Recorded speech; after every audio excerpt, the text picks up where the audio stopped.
Les géomètres experts sont des professionnels de la mesure et le Mont Blanc est un lieu qui, par son altitude et ses conditions un peu exceptionnelles, sert de test pour le matériel. 1800 mètres. La 10e, là, quand même, ce coup-ci. Par l'arête nord du Dôme.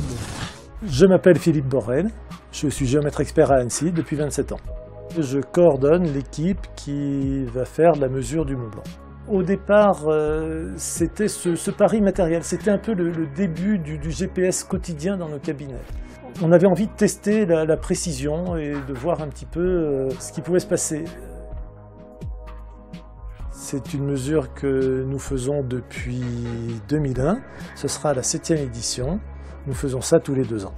Puis est venue dès la 2e expédition cette idée d'accumuler des données dans le cadre, je dirais, d'une sensibilité développement durable, parce que nous sommes également des professionnels de l'aménagement et nous avons ces sensibilités. Le premier objectif est de mesurer la hauteur du Mont Blanc et de mesurer le volume de glace au-dessus de la cote 4800 mètres. Ce travail d'équipe a une dimension humaine et sportive, fédératrice, qui pourrait presque être comparée au plaisir de l'aboutissement d'un dossier un peu difficile.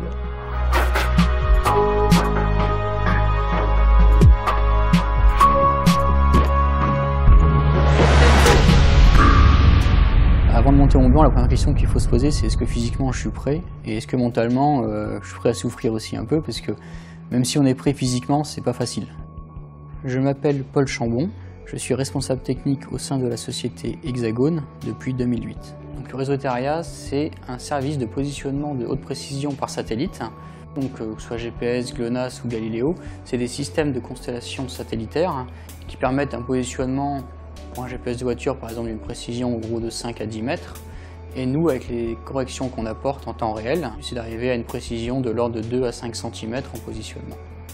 Pour nous, auprès de la mesure du Mont Blanc en temps réel, c'est de fournir une position très proche de celle qu'on allait avoir par l'IGN quelques mois plus tard. Nous cherchons à compléter des bases de données déjà existantes afin que les générations futures puissent, à terme, mesurer un peu plus l'impact d'un éventuel réchauffement climatique ou déterminer de nouveaux impacts liés par exemple à un changement de volume au niveau de la glace en haut du Mont Blanc.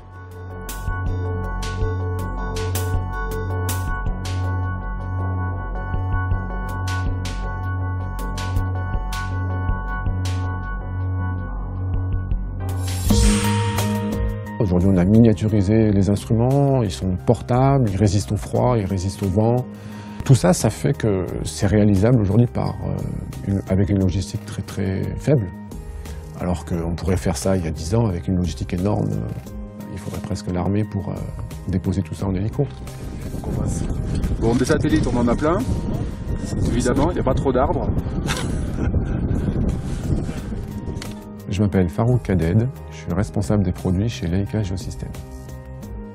Alors on est partenaire sur l'opération du Mont Blanc depuis 2001. Notre mission, c'est d'amener le matériel le plus perfectionné en haut pour pouvoir le mesurer dans les meilleures conditions, le plus précisément possible et le plus rapidement possible.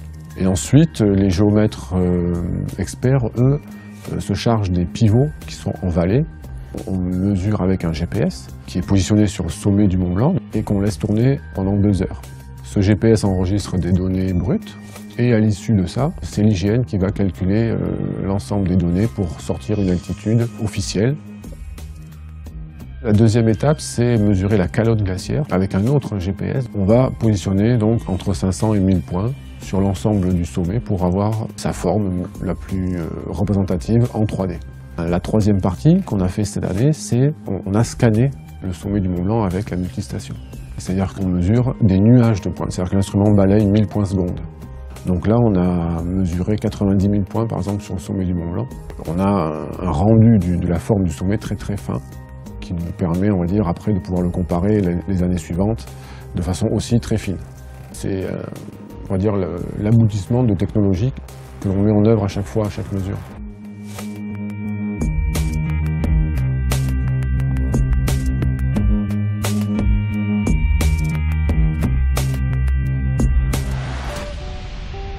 Modéliser un MNT du Mont Blanc ou modéliser le MNT d'un projet de terrassement dans le but de faire une route, techniquement, il n'y a rien qui change.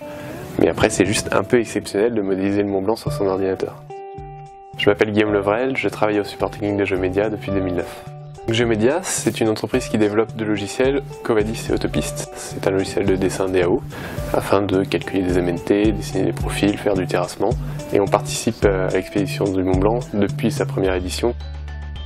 On récupère les points qui ont été calculés par les GN et levés par l'AICA.